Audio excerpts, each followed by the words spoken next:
මාමේ මට ඕනේ රජයේ මුදල් කොහොමද කළමනාකරණය කරන්න කියලා දැනගන්න. ජනතාවගේ මුදල්. ඇයි පුතාට ඒවා දැනගන්න හිතුනේ? මම හිතනවා පුරවැසියෙක් හැටියට ඒවා දැනගෙන ඉන්න එක හොඳයි කියලා. බොහොම හොඳයි. මූලිකවම රජයේ මුදල් කළමනාකරණය කරන විදිහ තියෙන්නේ ආණ්ඩුක්‍රම ව්‍යවස්ථාවේ. මොකක්ද ආණ්ඩුක්‍රම ව්‍යවස්ථාව කියන්නේ? ආණ්ඩුක්‍රම ව්‍යවස්ථාවක් කියන්නේ රජයක් සඳහා මූලික නීතිය. එය රාජ්‍ය පාලනය කරනු ලබන මූලික මූලධර්ම පෙන්නනවා. ශ්‍රී ලංකා ප්‍රජාතාන්ත්‍රික සමාජවාදී ජනරජයේ ආණ්ඩුක්‍රම ව්‍යවස්ථාවේ 148 වෙනි වගන්තියෙන් රාජ්‍ය මූල්‍ය පිළිබඳ පූර්ණ පාලනය පාර්ලිමේන්තුව සතු වන බවත් පාර්ලිමේන්තුව විසින් සම්මත කරන ලද නීතියක් හෝ පවතින නීතියක් යටතේ හැර කිසිදු පළාත් පාලන ආයතනයකට හෝ වෙනත් පොදු අධිකාරියකට බද්දක් ගාස්තුවක් හෝ වෙනත් බද්දක් පැනවිය නොහැකි බවට නීති සම්පාදනය කරලා තියෙනවා.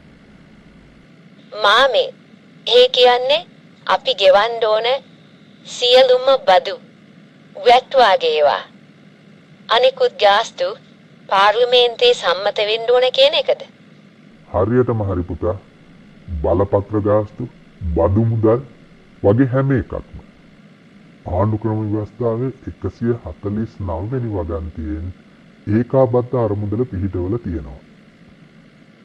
නියමිත කාර්යයක් සඳහා නීතියෙන් වෙන් කරවනු නොලැබූ ජනරජයේ සතු සියලු මුදල් අරමුදල් මෙම අරමුදලට ඇතුළත් වෙනවා.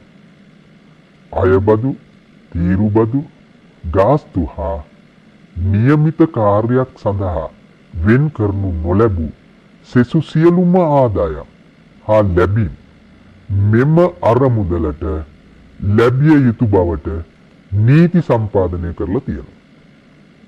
එතකොට මාමේ අපි ගෙවන බදු ගාස්තු ඔක්කොම යන්නේ මේ ඒකාබද්ධ අරමුදලටද? ඔව් පුතා, ඔයා හරි. මාමේ ඒකාබද්ධ අරමුදලෙන් වියදම් කරන්නේ මොනවටද?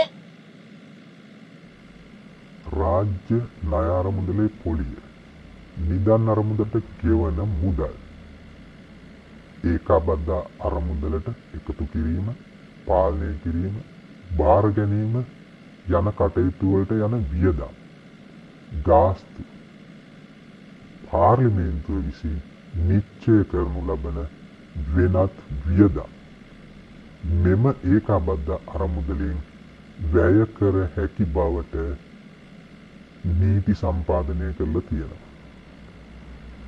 කොහොමද ඒකාබද්ධ අරමුදලෙන් මුදල් ඉවත් කරගන්නේ?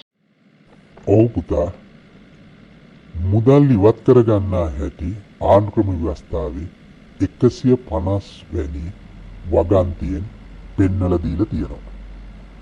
විශේෂ අවස්ථා දෙකකදී හැර අනෙක් සෑම අවස්ථාවකදීම මුදල් විෂය භාර ඇමතිවරයාගේ අස්සනින් බලපත්‍ර අධිකාරියක් තිබිය යුතුයි.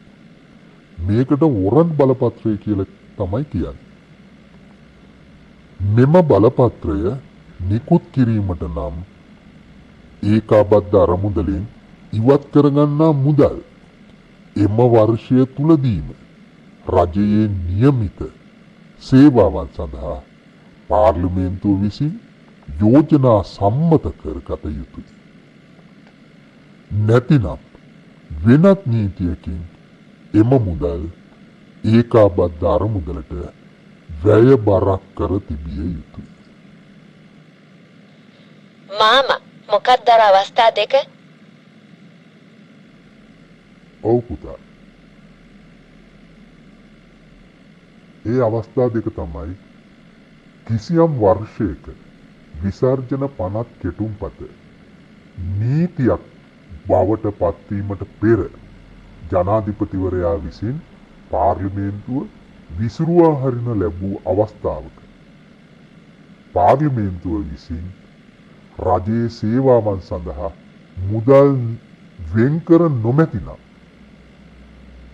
අලුත් පාර්ලිමේන්තුව රැස්වීමට නියමිත දින සිට මාස 3ක් ඉක්ුත් වන තෙක් රජයේ සේවාවන් සඳහා යම් කිසි මුදලක් අවශ්‍ය වෙතයි ජනාධිපතිවරයා සලකන්නේ නම් එම මුදල ඒකාබද්ධ අරමුදලින් නිකුත් කිරීමටත් වැය කිරීමටත් ජනාධිපතිවරයාට බලය දීලා තියෙනවා.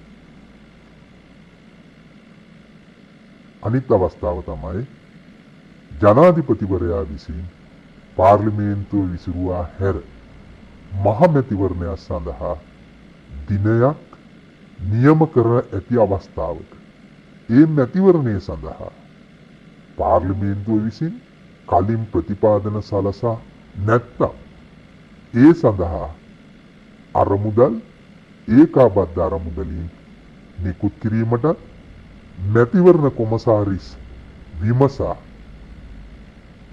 අවශ්‍යයයි සැලකෙන අරමුදල් වැය කිරීමටත් ජනාධිපතිවරයාට බලය දීලා තියෙනවා.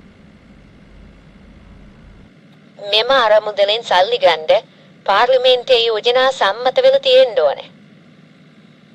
හදිසි අනපේක්ෂිත සිදුවීමක් ආවම මොකද කරන්නේ? කොහොමද එතකොට අරමුදල් හොයාගන්නේ? සුනාමි වාගේ? හොඳ ප්‍රශ්නයක්. එවැනි අවස්ථාවන් සඳහා ආණ්ඩුක්‍රම ව්‍යවස්ථාවේ 151 වෙනි වගන්තියෙන් විධිවිධාන සලසලා දීලා තියෙනවා. අනපේක්ෂිත හදිසි වියදම් සඳහා මුදල් සැපයීමට අවිනිශ්චිත අවස්ථා අරමුදලක් පිහිටුවීමට පාර්ලිමේන්තුවට බලය දීලා තියෙනවා. අනපේක්ෂිත හදිසි වියදමක් දැරීමට අවශ්‍ය බව එවැනි වියදමක් සඳහා ප්‍රතිපාදන සලසා නොමැති බව මුදල් විෂය භාර ඇමතිවරයාට අවබෝධ වුවහොත් ජනාධිපතිවරයාගේ කැමැත්ත ඇතිව අවිනිශ්චිත අවස්ථා අරමුදලෙන් අත්තිකාරම් මුදලක් ලබා දීමටත් ඒ සඳහා අවශ්‍ය මුදල් සැපයීමට නියෝග කිරීමටත් මුදල් ඇමතිවරයාට බලය තියෙනවා. එවැනි අත්තිකාරම් දුම් සෑම අවස්ථාවකම ඒ මුදල ආපසු ගෙවීම සඳහා පරිපූරක ඇස්තමේන්තුවක් පාර්ලිමේන්තුවට අප්‍රමාදව ඉදිරිපත් කළ යුතුයි. පරිපූර්ණක ඇස්තමේන්තුවත්? ඒ මොකද්ද මාමේ? ඒ ඔක්කොම ගැන අද කියන්නේ නැහැ. හිතාගන්නකෝ යෝජනාවක් කියලා. අද කතා කරන්නේ රාජ්‍ය මූල්‍ය පිළිබඳ, රාජ්‍ය මූල්‍ය පාලනය පිළිබඳ, රාජ්‍ය මූල්‍ය කළමනාකරණය පිළිබඳ ආණ්ඩුක්‍රම ව්‍යවස්ථාවේ විධිවිධාන. ඒකාබද්ධ අරමුදලෙන් හෝ ජනරජයේ වෙනත් අරමුදලකින් යම් කිසියම් මුදලක් ගෙවීමට, යම් බද්දක් පැනවීමට, බද්දක් ඉවත් කිරීමට, වැඩි කිරීමට, අඩු කිරීමට බලය පවරන්නා වූ යම් පනත් කෙටුම්පතක් අමාත්‍යවරයෙකු විසින් ඉදිරිපත් කළ යුතුය. එය අමාත්‍ය මණ්ඩලය අනුමත කර තිබිය යුතුය. ඒ කියන්නේ ඕනෑම ආදායම් යෝජනාවක් හෝ වියදම් යෝජනාවක් අමාත්‍යවරයෙකු විසින් ඉදිරිපත් කළ යුතු අතර එය අමාත්‍ය මණ්ඩලය විසින් අනුමත කර තිබිය යුතුය. ආණ්ඩුක්‍රම ව්‍යවස්ථාවේ 153 වෙනි වගන්තියට අනුව සුදුසුකම්ලත් විගණකාධිපතිවරයෙක් සිටිය යුතුය. ජනාධිපතිවරයා විසින් විගණකාධිපතිවරයා පත් කළ යුතු අතර ආණ්ඩුක්‍රම ව්‍යවස්ථා සභාවේ අනුමැතිය ලබාගත යුතුය. විගණකාධිපතිගේ වැටුප පාර්ලිමේන්තුව විසින් තීරණය කළ යුතුය. එකී වැටුප ඔහුගේ දූර කාලය තුළ අඩු නොකළ යුතුය. විගණකාධිපති ධූරය හිස් වන්නේ ඔහු මියගිය විට, ඔහුගේ ඉල්ලාස්වීම මත, ඔහුගේ වයස අවුරුදු 60 සම්පූර්ණ වූ විට, රෝගාතුරු වීම නිසා හෝ මානසිකව දුර්වල වීම නිසා ජනාධිපතිවරයා විසින් ඉවත් කරනු ලැබුවහොත් හෝ පාර්ලිමේන්තුව විසින් යෝජනාවක් සම්මත කර ඒ අනුව ජනාධිපතිවරයා විසින් ඉවත් කරන ලැබුවහොත් පමණයි. එතකොට මාමේ විගණකාධිපති ධුරේ ස්වාධීනයි. විගණකාධිපතිවරයා මොනවද කරන්නේ? ආණ්ඩුවේ සියලුම දෙපාර්තමේන්තු, ජනාධිපති ලේකම් කාර්යාලය, අග්‍රාමාත්‍ය ලේකම් කාර්යාලය, අමාත්‍ය මණ්ඩල ලේකම් කාර්යාලය, අමාත්‍යවරුන්ගේ කාර්යාලය, කොමිසම් සභා කාර්යාලය, පාර්ලිමේන්තු කොමසාරිස් කාර්යාලය, පළාත් පාලන ආයතන, රාජ්‍ය සංස්ථා යම් ලිඛිත නීතියකින් රජයට පවරාගත් වෙළඳ ව්‍යාපාර සමාගම් පනත යටතේ ලියාපදිංචි වී ස්වකීය කොටස් වලින් 50%කට වැඩි ප්‍රමාණයක් රජයට හෝ රාජ්‍ය සංස්ථාවකට හෝ පළාත් පාලන ආයතනයක් විසින් දරනු ලබන සමාගම් විගණකාධිපති විසින් විගණනය කළ යුතුය. හරි මාමේ, හුඟා දේවල් දැනගත්තා. පුරවැසියෙක් හැටියට අපි මේවා දැනගෙන ඉන්න එක හොඳයිනේ. ඔව් පුතා. ඉදිරියටත් මේ වගේ වැදගත් දේවල් ගැන අපි නිතරම කතා කරමු.